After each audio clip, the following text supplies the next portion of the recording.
LeBron James made his season debut last night, and it was the first time in NBA history that a player started his 23rd, Jesus Christ, 23rd NBA season.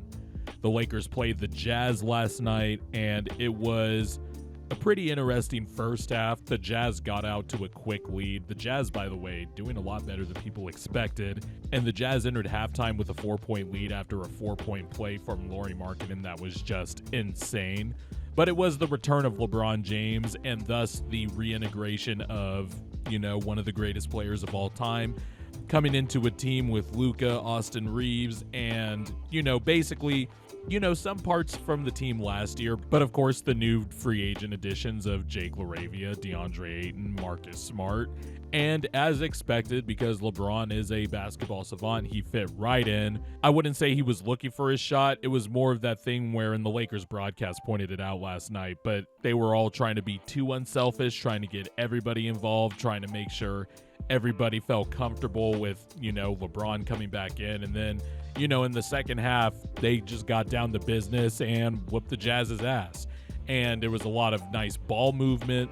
LeBron was basically on a heater just in terms of assist, and the Lakers end up winning 140-125. LeBron had a double-double with 11 points and 12 assists. Luka, of course, had 37 again and had 10 assists. Austin Reaves had a quiet 25, and their role players played well too, and the Lakers are very interesting. I had them top 10 in my preseason power rankings before the season started. I had them 10th. With, the chance to move up because I was expecting a big Luka year, which is happening. And Austin Reaves has taken yet another leap, but the variables, the unknown variables, were what were they going to get out of their free agent signings? I like the Jake LaRavia signing. Marcus Smart, I was wondering if the Lakers were going to find a way to, get more juice out of Marcus Smart at this stage in his career at 31 years old. And DeAndre Ayton basically is reviving his career. And all of the free agent signings have worked out. DeAndre Ayton, I said when I previewed the Lakers a little bit before the season started, I said DeAndre Ayton has a chance to, just be a play finisher because he proved he could do that in Phoenix, right? Especially in his second and third year where the Suns went to the finals in his third year. And then, of course, in his fourth year, the Suns were a lot better in the regular season. And so far this year, DeAndre Ayton is shooting at an efficiency that's actually well above his really good years in Phoenix. He is shooting nearly 70% from the field, which is well above his career high with the Suns back in 21-22 at 63%. And then the year before that, the year they went to the finals, he shot 62%.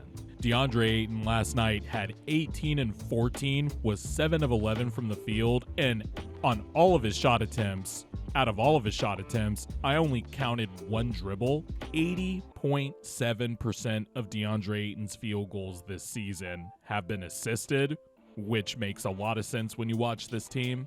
DeAndre Ayton is finishing plays off of Luka, LeBron last night, and Austin Reaves while, Luka was out for a few games with injuries as well. But DeAndre Ayton, all he has to do is just set the pick, roll hard, or pop out for the little 15-footer. But as long as he makes the quick, decisive decision off the catch in his area, which is, 15 feet and in, he should be fine. And so far, he's been more than fine. He's been fucking excellent. And a damn good upgrade over Jackson Hayes, who is now back in actually a more palatable role off the bench, catching lobs off of these three offensive engines. And then Jake LaRavia, of course. Sacramento Kings fans were bummed when they couldn't retain him after trading for him last year, but another 6'9", ball handling, shooting, power forward, was getting some really nice buckets off of LeBron assists last night. He had 2 corner threes, and then LeBron found him on a cut under the rim. The Lakers are top 10 in offense right now.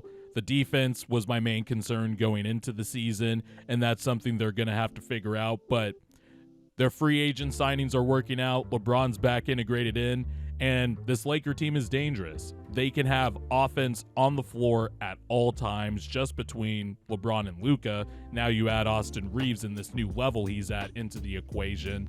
And the Lakers should never fall out of the top 10 offensively, just in terms of offensive rating. I'm interested to see if JJ Redick will have like another month or two stretch where the Lakers are schemed up well enough to where they play like a top 10 defense. Of course, my concerns about their defense will probably still persist until the playoffs, but they're definitely deeper. They have some more versatility. I would like to see Marcus Smart actually start in the lineup now that LeBron is back and move Rui Hachimura to the bench. But they have size across the board. They finally are getting some good center play because the centers are being fed easy shots at the rim.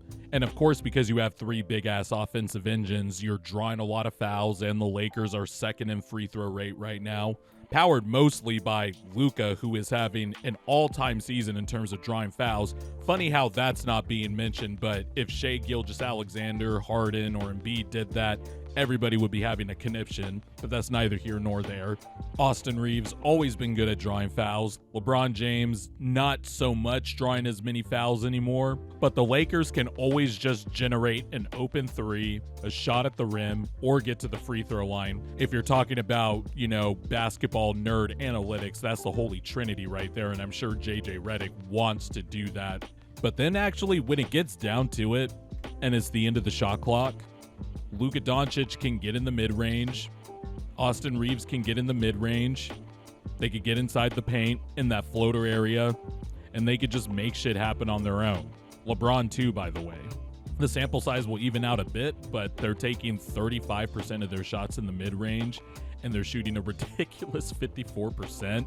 They basically have all their offensive bases covered. They could post up, they could run pick and roll, they can run isolation. They find guys for open threes. You can run big guard screens with Luka and Austin Reaves, and now LeBron's in the mix, and he's doing stuff on the short roll. Their offense can kind of just do a lot of shit. This Lakers team is really dangerous. Now, I'm not going to put them in the OKC or the Denver category, and I still need to figure out what the hell I'm watching with Houston because it's pretty fascinating. But if you're just talking about the rest of the West, I mean, the Lakers are very clearly in the mix, which means they're very clearly in the mix for a top 4 seed, which means they would have home court advantage in the first round. It'll be interesting to see how the Lakers continue to gel together now that the group is whole, but right now they look very good. Luka's a top 5 MVP candidate once again. Also, obligatory fuck Nico Harrison. Austin Reaves has a very good case to be on the All-Star team this year. The Lakers are really fucking good. They're 11-4. They have 3 awesome offensive engines, and that makes them very interesting as this season goes on.